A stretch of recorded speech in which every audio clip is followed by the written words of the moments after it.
Hey there, welcome to Logiri. I hope आपने Logiri के YouTube channel को subscribe कर लिया होगा और बेल नोटिफिकेशन ऑन कर दी होगी ताकि जब भी मैं एक न्यू वीडियो डालूं आपको नोटिफिकेशन मिल जाए। और आज हम बात करेंगे how to research case laws, judgments कैसे ढूंढनी चाहिए। बहुत सारे लोगों को तो बहुत ही ईजी लगता है ये काम रिसर्च वाला, और बहुत सारे लोगों को बहुत मुश्किल लगता है। आइए देखते हैं कि वो कौन से स्टेप्स हैं, अगर आप वो यूज़ करेंगे, वो अप्लाई करेंगे तो आप ईजिली केस लॉज ढूंढ सकते हैं। तो चलिए देखते हैं। डिस्क्लेमर, इसके अंदर मैं कोई भी थ्योरेटिकल बात नहीं कर रही हूँ कि प्राइमरी सोर्सेज कौन से होते हैं, सेकेंडरी सोर्सेज कौन से होते हैं। मैं सिंपली आपको प्रैक्टिकल स्टेप्स दे रही हूँ। Okay, step 1, read. क्या रीड करोगे? देखिए, अगर आपने अभी पिटिशन ड्राफ्ट नहीं की है, और ये रिसर्च वो वाली है जिसमें कि ड्राफ्टिंग से पहले एक रिसर्च करनी होती है, तो ऑब्वियसली आप डॉक्यूमेंट्स अच्छे से पढ़ोगे, डॉक्यूमेंट्स को पढ़ोगे। नहीं तो अगर पिटिशन ड्राफ्टेड है तो पिटिशन को पढ़ोगे अच्छे से। अगर आप अपीयर कर रहे हो डिफेंडेंट की साइड से तो जितने भी जो भी पिटिशन आया है, कोई और डॉक्यूमेंट है जो आया है, वो सारा पढ़ोगे। ठीक है, और आप इन सब के नोट्स बनाओगे। देखिए, ये नोट्स वाली वीडियो मैंने ऑलरेडी कर दी है कि आपको नोट्स कैसे बनाने चाहिए। मैं उसका लिंक डिस्क्रिप्शन बॉक्स में दे दूंगी। और स्पेसिफिक नोट्स बनाने हैं of points that go against you. अब हमें पता होता है ना, अच्छा ठीक है, ये तो हमारी फेवर में, कुछ पॉइंट्स होते हैं हमारे अगेंस्ट, उनको साइड पे नोट कर लीजिए, सेपरेटली नोट कर लीजिए, बिकॉज मेन रिसर्च आपकी उन्हीं पॉइंट्स पे होगी। Step 2, read the bare act plus book plus commentary. देखिए, आपको जो भी इजी लगता है, बेयर एक्ट पढ़ना तो बहुत ही ज़रूरी है। अगर आपको बेयर एक्ट पढ़ना नहीं आता है तो वीडियो देख लीजिए, बेयर एक्ट कैसे पढ़ने चाहिए, वो भी आपको हेल्प करेगी। प्लस अगर आपको बुक्स में से पढ़ना इजी लगता है तो बेयर एक्ट के साथ बुक रख लीजिए। कमेंट्री में से पढ़ना अच्छा लगता है तो कमेंट्री रख लीजिए। ठीक है, अब आप क्या करेंगे, बेयर एक्ट उठाएंगे, उसका इंडेक्स में से देखेंगे कि कौन से सेक्शंस हैं, कौन से पार्ट्स हैं जो आपके केस से रेलेवेंट है, रेलेवेंट सेक्शंस और ढूंढेंगे। और फिर उसके बाद आप उनको रीड करेंगे, रेलेवेंट सेक्शंस को जो भी आपके केस से रिलेटेड है, और फिर वो भी नोट करेंगे, सेक्शंस को नोट करेंगे, और फिर उनका थोड़ा सा शॉर्ट में लिख लेंगे कि ये सेक्शन क्या कहता है, अपने वर्ड्स में। कॉपी नहीं करना है बेयर एक्ट की wordings. Step 3, make a note of the things that you need to research about. अब आपको पता होना चाहिए कि कौन सी चीज़ें हैं जिसके बारे में आप रिसर्च करना चाहते हैं। ऐसे नहीं कि कुछ भी रिसर्च करने बैठ जाएंगे। अगर आप एक प्लान बनाएंगे, you need to plan your research कि मुझे ये चीज़ों के बारे में ढूंढना है, तो ऑब्वियसली जो चीज़ें आपकी फेवर में जाती हैं, जो चीज़ों के बारे में आपको और एक्सप्लेनेशन चाहिए, आप उनके बारे में ढूंढेंगे। फॉर एग्जाम्पल, अगर आपके पास एक मैट्रिमोनियल डिस्प्यूट आया और आप हस्बैंड की साइड को रिप्रेजेंट कर रहे हैं, और वाइफ जो है वो मेंटेनेंस डिमांड कर रही है, even though she is earning, ठीक है, वो कमा रही हैं, तब भी वो डिमांड कर रही है मेंटेनेंस। तो पहले तो क्वेश्चन आपको रहेगा कि अगर वाइफ अर्न कर रही है तो क्या हस्बैंड को मेंटेनेंस देनी ज़रूरी है। दोनों टाइप के केस लॉज आपको इस पे मिल जाएंगे। बट उससे पहले सेक्शन 125 के अंडर, मान लीजिए सीआरपीसी के अंडर केस किया है, तो आप पढ़ेंगे कि बेयर एक्ट क्या कहता है। बेयर एक्ट कहता है, if any person having sufficient means neglects और refuses to maintain his wife unable to maintain herself. ठीक है ना।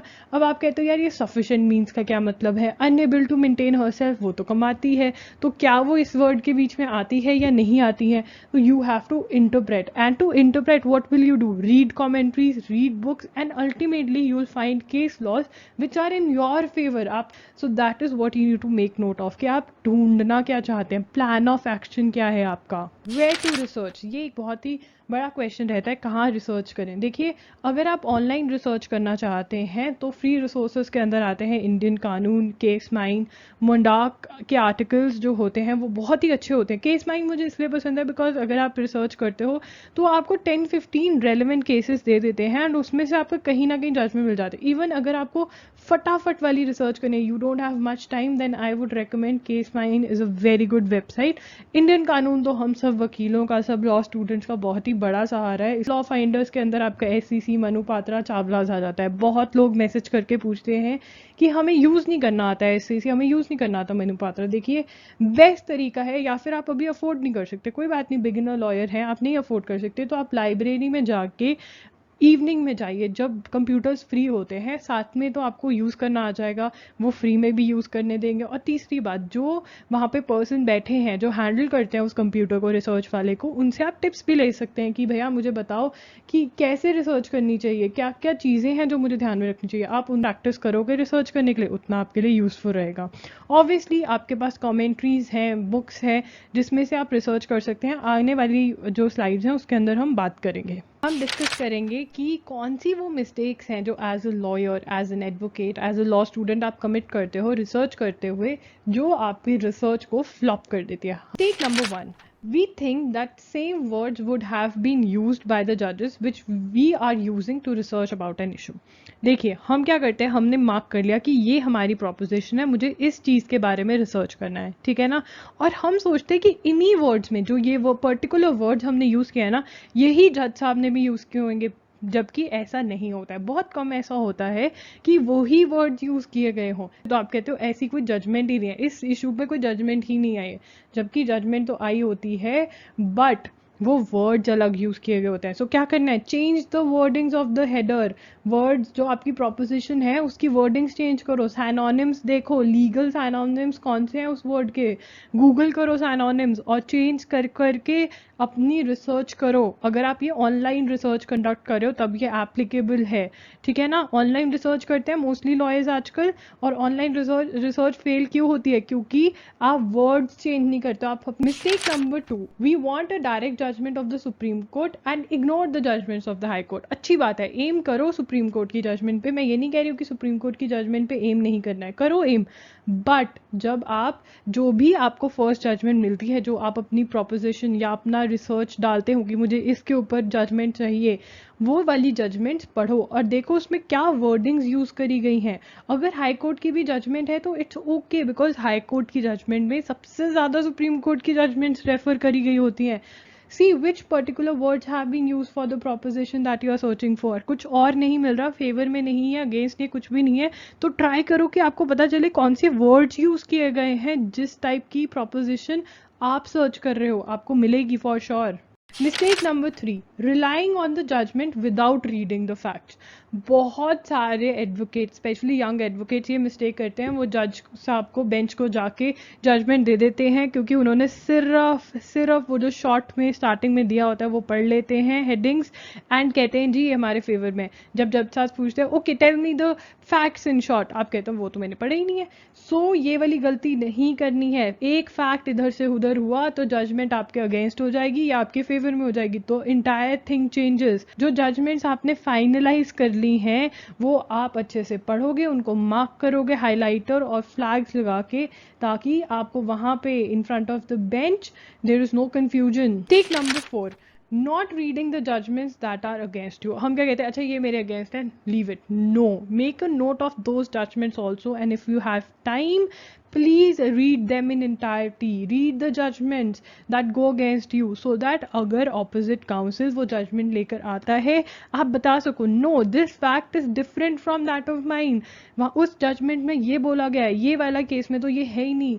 that means आपके ऊपर जो अटैक होने वाला है उसके लिए आप ऑलरेडी रेडी हो, आपने शील्ड प्रिपेयर कर ली है, अच्छा नहीं हो जाएगा। तो find out how the judgment is different from your case, mark the points that are different from your case, this is a very important thing.